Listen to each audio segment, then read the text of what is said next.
Because my sister was killed at that riverbank.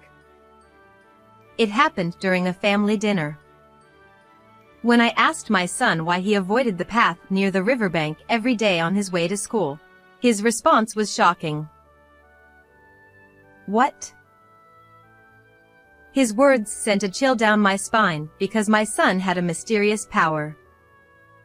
When I glanced at my husband beside me, he was even paler than I was, trembling uncontrollably. "What are you talking about?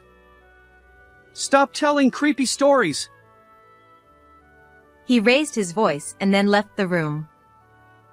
However, he didn't know that the truth would soon be revealed, and he would experience real fear. I got married when I was 28.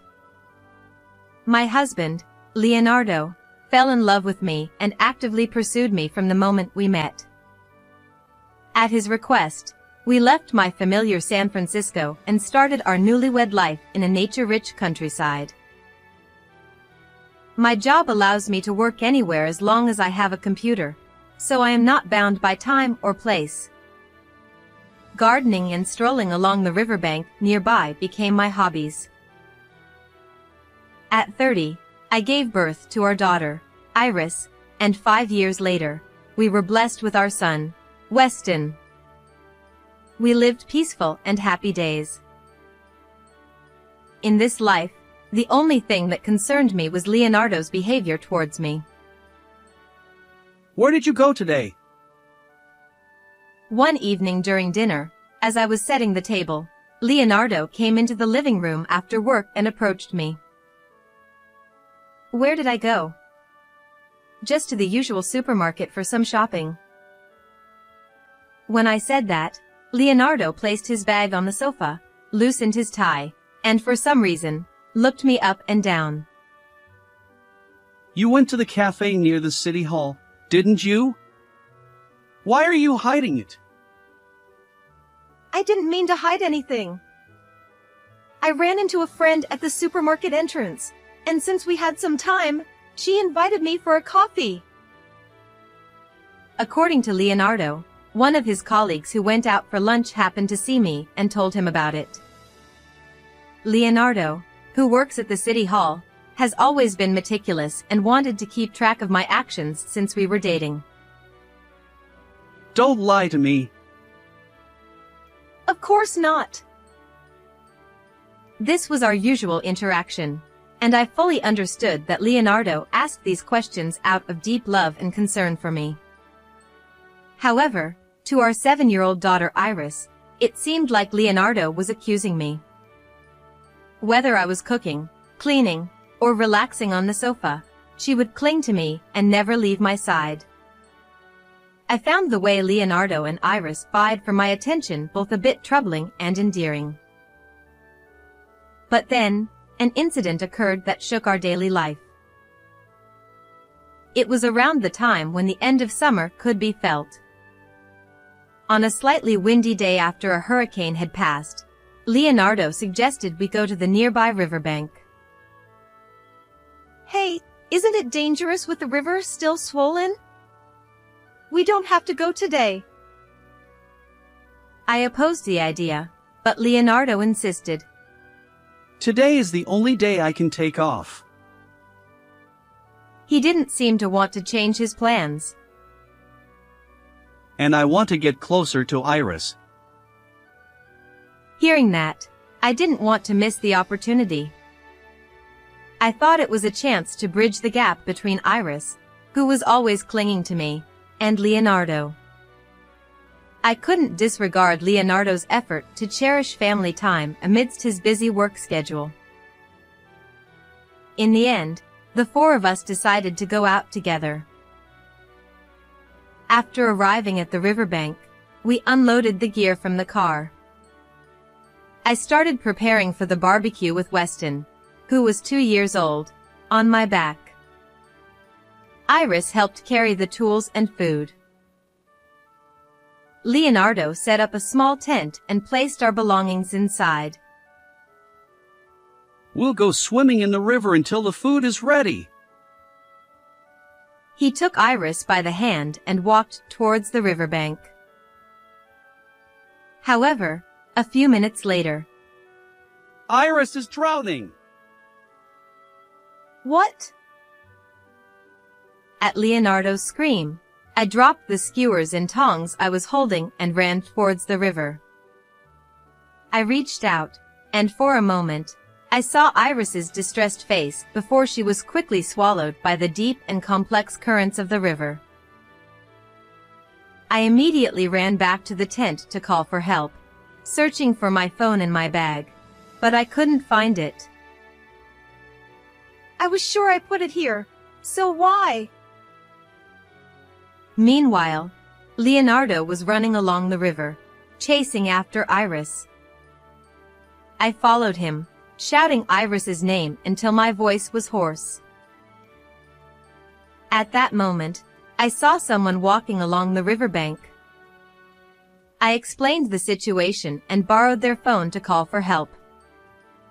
A search for Iris began immediately, but by the evening, when she was found downstream, Iris had already passed away. In just a moment, Iris's life ended. Unable to accept reality, I was in a daze, overwhelmed by the sudden loss of Iris. Leonardo, taking my place, calmly made the arrangements for Iris's funeral. I was grateful for his composure and found it reassuring, but I was in such deep despair that I couldn't even express my gratitude. I couldn't eat, and time just passed by. However, after a few days, I noticed something. Strangely, whenever I cried thinking about Iris, Weston would start crying too. And when I looked at photos of Iris with fond memories, he would be in a good mood by my side. It feels like he understands my feelings.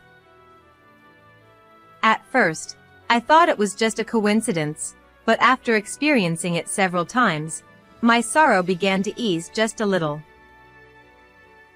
I can't keep being sad forever. I have to raise Weston well, for Iris's sake too. I vowed to cherish the future I would walk with Weston. 5 years passed, and Weston was now 7 years old. One day, while the three of us were having dinner, I remembered that Weston's teacher had called earlier that day. "Weston, the school called and said you haven't been using the path near the riverbank to go to and from school. They recommend using that path, and the other roads have a lot of cars and are dangerous, so I want you to use that path." I tried to convey this as calmly as possible, without getting angry. Why don't you follow what you're told? Stop doing things that make your mother worry. You don't have to say it like that. Maybe there's a reason? I admonished Leonardo, who was glaring at Weston, and looked into Weston's face. He was a quiet and gentle boy who wouldn't break rules without a reason. Then, Weston put down the fork he was holding and looked straight at me. I don't want to pass by that riverbank because Iris was killed there. What? I was so shocked by Weston's words that I could barely respond. But Leonardo, who was next to me, turned even paler. What's wrong? You look pale. No, it's just that Weston suddenly said something creepy. Leonardo stammered as he answered. Don't say things that make me lose my appetite. He scolded Weston and went to his room, even though we were still in the middle of dinner. I felt suspicious of Leonardo's behavior. This was because I had experienced strange things before, as if Weston could foresee danger or the future. One day, while driving on our usual route, Take that way today. Weston insisted. I changed the route, puzzled, and found that the road we were supposed to take had a head-on collision between a truck and a car. If I hadn't listened to Weston, my car would have been caught in the accident. Another day, while walking, we passed by an elderly woman in the neighborhood, and suddenly Weston shouted, Ambulance. I looked around but saw no ambulance. Right after that, the elderly woman collapsed, and because I called immediately, her life was saved. Not only that, but at home, he would say things like, someone is crying, someone is looking for something, or I hear someone calling. Weston didn't say such things in front of Leonardo because he knew he would be scolded for saying unscientific things. The day after I heard the reason why Weston avoided the path near the riverbank on his way to school. I was watching Weston play with a shovel in the garden while working in the living room. He was digging around the garden, and after a while, Mom, look at this. He brought me a cookie tin that seemed to have been buried in the soil. Where did you find this? I recognized the tin. It had a flower illustration on it, and It's cute. I'll make this my treasure box. Iris had said that and cherished it. It was buried over there.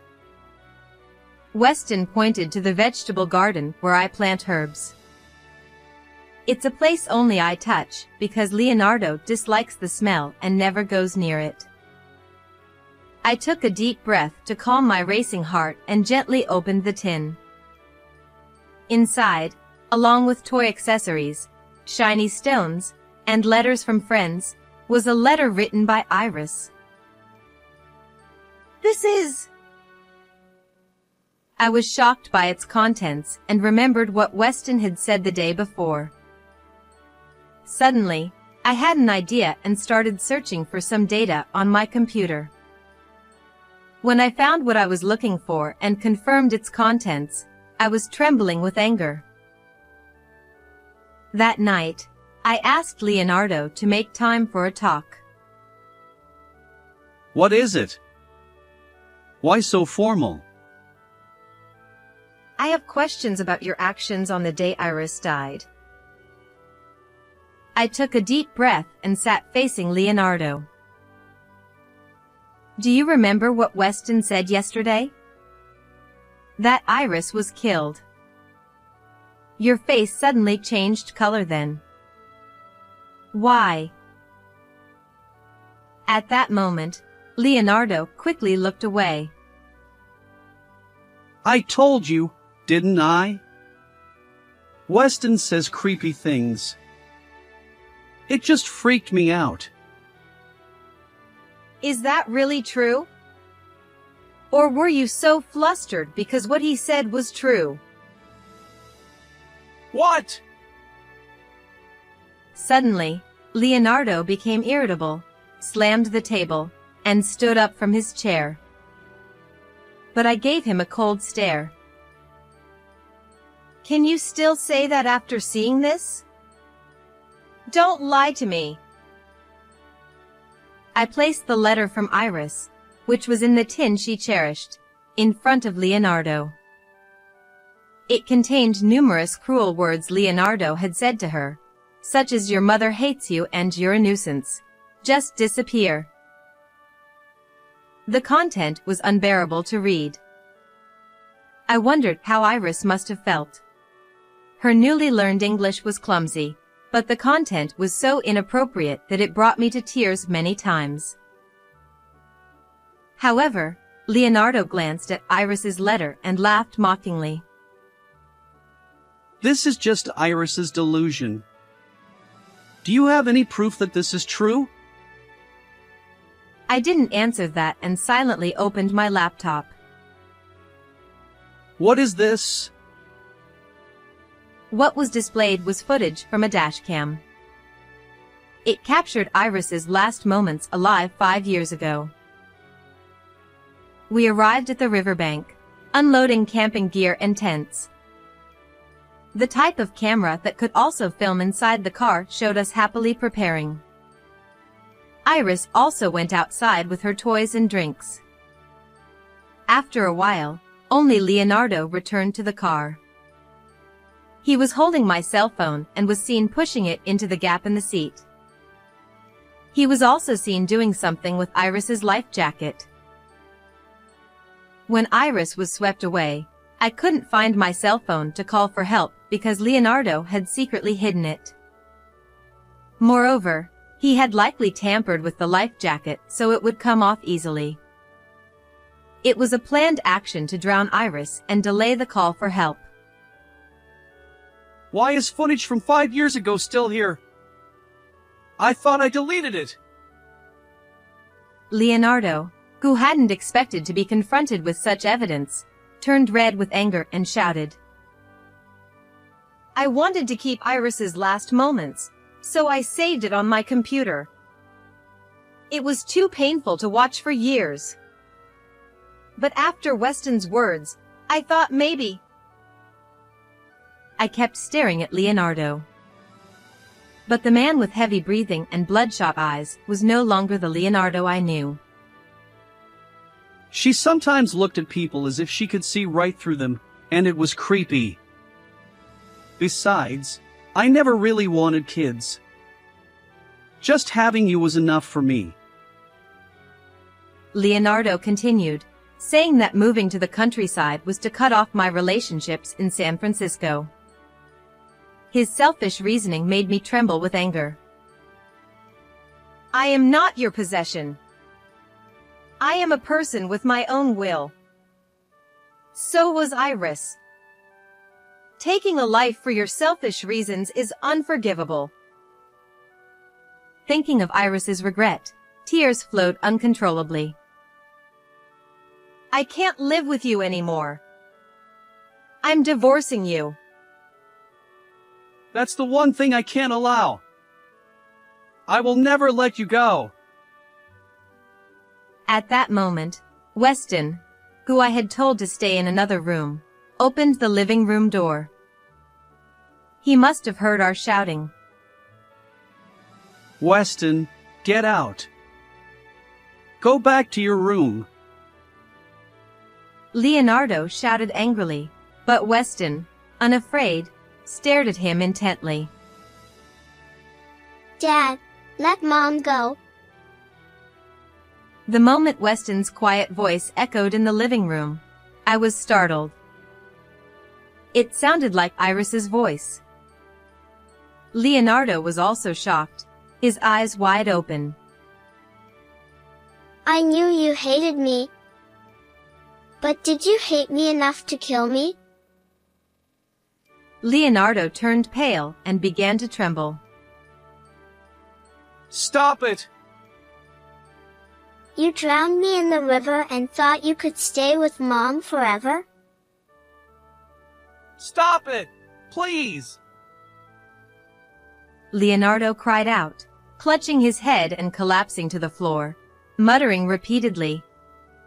I'm not wrong! I'm not wrong!